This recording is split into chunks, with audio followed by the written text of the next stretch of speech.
Repalle city news కు స్వాగతం సుస్వాగతం।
ఈరోజు సర్దార్ గౌతలచ్చన్ గారి 117వ జయంతిని పురస్కరించుకొని ఈరోజు రేపల్లెలో ఈ కార్యక్రమానికి విచ్చేసినటువంటి రాష్ట్ర రెవెన్యూ శాఖ అమాత్యులు మరి అనగాని సత్యప్రసాద్ గారి సోదరుడు అనగాని శివప్రసాద్ గారి నాయకత్వంలో మరి ఈరోజు ఇక్కడ ఈ కార్యక్రమం జరుపుకోవడం ఆనందదాయకము।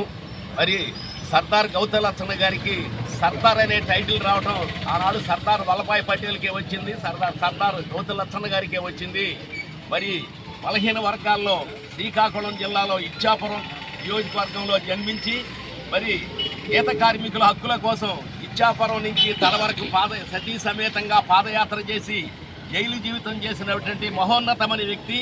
మరి ఆయనకి సిక్కోలు సింహం ఉత్తరాంధ్ర జిల్లాల ఉదయించే సూర్యుడనే గుర్తింపున్నది సర్దార్ గౌతలచ్చన్ గారికి।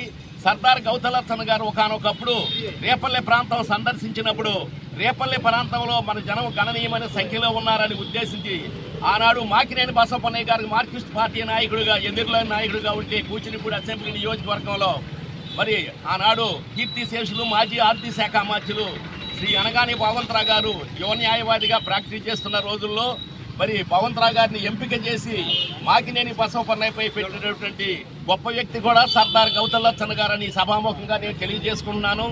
ఆనాడు మాకినేని బసవపన్నయ్య గారిని అనగాని భగవంతరావు గారు ఓడించడము, ఫస్ట్ క్యాబినెట్లోనే మినిస్టర్ పదవి ఇవ్వడం భగవంతరావు గారికి కూచినపూడి చరిత్రలో గుర్తించదగిన విషయము।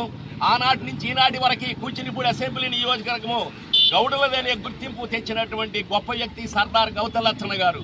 అలాగే ఆయన రాజకీయ గురువు అయినటువంటి ఎన్జీ రంగా గారు గుంటూరు పార్లమెంట్లో ఓడిపోతే మరి ఆయన శ్రీకాకుళం పార్లమెంట్కి ప్రాతినిధ్యం వహిస్తూ ఉండేవారు।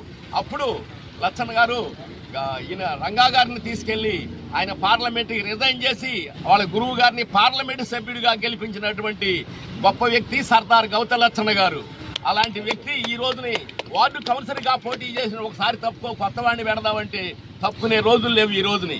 అలాంటి వ్యక్తుల్ని మరి ప్రతి జయంతి కానీ వర్ధంతి కానీ జరుపుకోవటం మనందరికీ ఎంతో అవసరము। వాళ్ళు నడిచిన బాటలో నడిస్తే కొంతైనా వాళ్ళ ఆత్మకు శాంతి కలిగిద్దని నేను సభాముఖంగా తెలియజేసుకుంటున్నాను। ఈ అవకాశం ఇచ్చినటువంటి పెద్దలకు ధన్యవాదాలు। వైఎస్ఆర్ కాంగ్రెస్ పార్టీ తరఫున నివాళులర్పించడం జరిగింది। అదే పద్ధతి నాకు సర్దార్ గౌతలచ్చన్ గారు శ్రీకాకుళం జిల్లా సోంపేట నియోజకవర్గం బాలువా గ్రామం నిర్మించినప్పటికీ పాదయాత్రకి రూపకర్త పాదయాత్ర వాళ్ళ ప్రతి వ్యక్తి చేసిన రూపకర్త ఎవరంటే నాకు సర్దార్ గౌతలచ్చన్ గారే। ఆయన ఆశయాలకు అనుగుణంగా ఏ నాయకుడు పాదయాత్ర చేసినదే నాకు సర్దార్ గౌతలచ్చన్ గారే। మద్రాసు నుంచి మన రాష్ట్రం విడిపోయిన తర్వాత బాగుపట్టిలో కీలకమైన వ్యక్తి డాక్టర్ సర్దార్ గౌతలచ్చన్ గారు ఇండిపెండెంట్గా పిచ్చి రోజుల్లోనే ఏం తెలియదు ఎమ్మెల్యేగా ఇండిపెండెంట్గా ఎంపీగా తెలిసి ఆయన గురువైనటువంటి ఎన్జీ రంగా గారు ఎంపీగా ఇక్కడ ఓడిపోతే శ్రీకాకుళం జిల్లా తీసుకెళ్లి ఆయన ఎంపీగా పోటీ చేసి గెలిపించిన కూడా నాకు సర్దార్ గౌతలచ్చన్ గారిదే। సింగిల్ పాయింట్తో సింగిల్ ఓటుతో గవర్నమెంట్ పడేసిన చరిత్ర కూడా నాకు సర్దార్ గౌతలచ్చన్ గారిదే। ఆయనకంటూ భారతదేశంలో ప్రత్యేకమైన పేజీ ఉంది। అన్ని పార్టీలు కలిపి ఆయన జయంతిని అధికార దినోత్సవంగా రాజశేఖర్ గారు సీఎంగా ఉన్నప్పుడు కానీ చంద్రబాబు గారు సీఎం ఉన్నప్పుడు కానీ జరుపుకోవడం జరిగింది. ఈరోజు కూడా గవర్నమెంట్